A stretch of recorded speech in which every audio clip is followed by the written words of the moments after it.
Hello बच्चों, आज आपकी 8th क्लास की हिंदी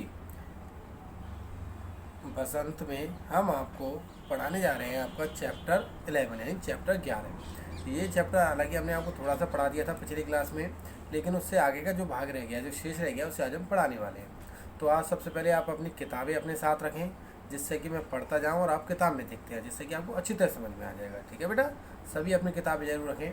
और अब आप निकाल लेंगे आपका पेज नंबर 65, यानी कि पेज नंबर 65 निकाल लेंगे। 65 पर आ जाइए भाई।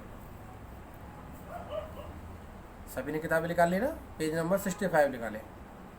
चलो शुरुआत करते हैं। देखो, पाठ का नाम है आपका, पाठ तो 11 है और पाठ का नाम है जब सिनेमा ने बोलना सीखा। तो देखो, इसमें अभी तक हमने पढ़ा था, यानी जो पिछली क्लास में हमने पढ़ा था, वो क्या पढ़ा था कि एक थे कौन, अर्देशियर, जिन्होंने सबसे पहले अपनी बोलती फिल्म बनाई थी। कौन सी? आलम आरा। और उसकी जो नायिका थी वो थी जुबैदा, और नायक यानी जो हीरोइन थी वो उसका नाम था जुबैदा और नायक का नाम था विट्ठल। तो इसमें हमने अभी तक पढ़ा कि जब सबसे पहले फिल्में बनाई गई तो बड़ी दिक्कत आई, क्योंकि पहले फिल्में दिन में बना करती थी, उनमें बोल नहीं थे, गूंगी फिल्म बना करती थी, यानी जिसमें कोई बोलता नहीं है, केवल इशारों से बातें करती। लेकिन जब इन्होंने फिल्में बनाई तो सबसे पहले डायलॉग लिखे गए, संगीत आया, म्यूजिक आया, गाने आए, तो इन्हें बड़ी परेशानी। और सबसे ज़्यादा परेशानी हुई कि रात में फिल्म की शूटिंग करनी पड़ती है, रात में शूटिंग करनी पड़ी तो रोशनी कहाँ से लाए। तो इस तरह से इन्होंने लाइटें जलाकर उजाला करके फिल्म का निर्माण किया। और जब इनकी फिल्में रिलीज हो गई, खूब चली, लोगों ने खूब देखी, पसंद आई। क्योंकि पहली बोलती फिल्म थी, पहली बार फिल्म में जो कलाकार थे बोल रहे थे। तो अब आ जाएंगे आप पेज नंबर 65 पर। देखें, इसमें बताया गया है कि तीसरी लाइन पढ़ रहा हूँ ना, दूसरी लाइन तो पढ़ा चुका था मैं। जब पहली बार सिनेमा ने बोलना सीख लिया, पेज नंबर 65 की तीसरी लाइन।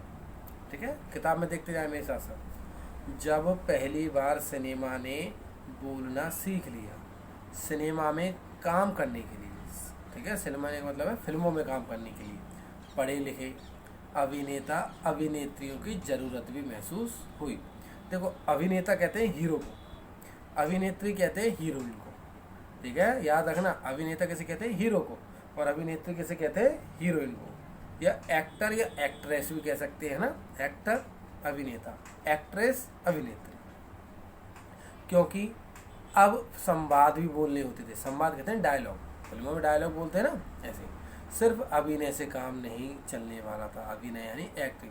पहले तो केवल एक्टिंग करते थे, बोलते नहीं थे, लेकिन अब कैसे फिल्में आने लगी है, डायलॉग वाली फिल्में। अब तो भैया डायलॉग भी बोलने पड़ेंगे एक्टिंग के साथ साथ। मूक फिल्मों के दौर में, किताब में देखना है ना, मूक फिल्मों के दौर में तो पहलवान जैसे शरीर वाले, स्टंट करने वाले और उछल कूद करने वाले अभिनेताओं से काम चल जाया करता था। अब उन्हें संवाद बोलना था और गायन की प्रतिभा की कद्र भी होने लगी थी। पहले गाना नहीं था तो इसलिए कद्र नहीं होती थी, लेकिन अब गाने आने लगे। इसलिए आलम आरा के बाद आरंभिक सवाक दौर की फिल्मों में कई गायक अभिनेता बड़े पर्दे पर नजर आने लगे। हिंदी उर्दू भाषाओं का महत्व बढ़ा। सिनेमा में ध्येय और तकनीक की भाषा की जगह जन प्रचलित बोलचाल की भाषाओं का दाखिला हुआ। पहले तो कैसी थी, एकदम शुद्ध ऐसी बोला करते थे, लेकिन अब ऐसी बोलचाल की भाषा बोलने लगे ताकि लोगों को समझ में आए, बातचीत वाली जो भाषा होती है।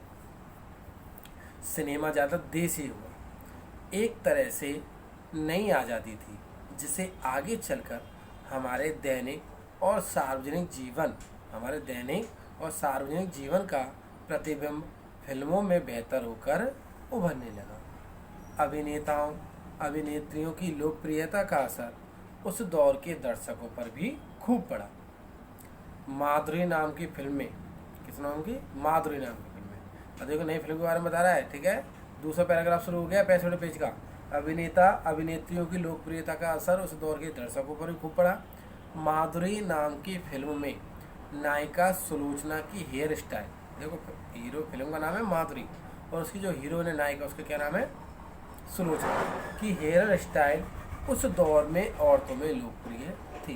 देखो आजकल क्या होता है, जैसे कोई हीरो कपड़े पहन के आया तो जो जनता होती है, जो फिल्में देखती है, क्या करती है, अरे ये हीरो ने अच्छे कपड़े पहने, ऐसे मैं भी लेके आऊँगा। ठीक है, ऐसी कोई घड़ी लेके आया है या कोई हेयर स्टाइल है या कोई चश्मा है, तो वो क्या करते हैं, उसकी नकल करते हैं। तो उस समय जो फिल्म आई थी माधुरी, उसकी जो हीरोइन थी, उसकी ने जैसी हेयर स्टाइल करी थी, हेयर स्टाइल यानी बालों की जैसी स्टाइल थी, वैसी ही स्टाइल हीरो और जो औरतें थी वो भी करने लग गई। औरतें अपनी केस सज्जा उसी तरह कर रही थी, केस सज्जा यानी हेयर स्टाइल उसी तरह कर रही थी। अर्देशिर ईरानी की फिल्मों में भारतीय के अलावा ईरानी कलाकारों ने भी अभिनय किया। अर्देशिर ईरानी कौन है, जिसने पहली बोलती फिल्म बनाई आलम आरा। स्वयं आलम आरा भारत के अलावा श्रीलंका, बर्मा और पश्चिम एशिया में पसंद की गई। केवल ऐसा नहीं कि भारत में चली, इसके लिए कहाँ चली है, श्रीलंका में, बर्मा में और पश्चिम एशिया में। बर्मा म्यांमार में पड़ता है, ठीक है। भारतीय सिनेमा के जनक फाल्के, भारतीय सिनेमा के जनक फाल्के को शबाग सिनेमा के जनक अर्देशिर ईरानी की उपलब्धि को अपनाना ही था, क्योंकि वहाँ से सिनेमा का एक नया युग शुरू हो गया था, ठीक है। इसे लिखा है आपके प्रदीप तिवारी जी, इसके लिखा कौन है, प्रदीप तिवारी। इस तरह से आपका जो नवा पाठ है, पाठ का क्या नाम है, जब सिनेमा ने बोलना सीखा, होता है पूरा, ठीक है बेटा। लेकिन इसमें अभी देखो आप, अब आप जाओगे पेज नंबर 67 पर, यानी पेज नंबर 67 पर आ जाओगे। इसमें देखो शब्दार्थ दे रखे, एक बार शब्दार्थ जल्दी जल्दी से पढ़ता देता हूँ तुम्हें ना। शब्दार्थ आपको कॉपी में लिखने होते हैं, बात ध्यान रखना, शब्दार्थ जरूर लिखा करो कॉपी में। सवाक फिल्म, मूक फिल्म के बाद बनी बोलती फिल्म। सवाक का क्या मतलब होता है, मूक फिल्म के बाद बोलती बनी। पटकथा, पटकथा एक शब्द आया था इसमें ना। पटकथा फिल्म के लिए लिखी जाने वाली कहानी को पटकथा कहते हैं। कहानी कह लो, कथा कह लो, एक ही बात।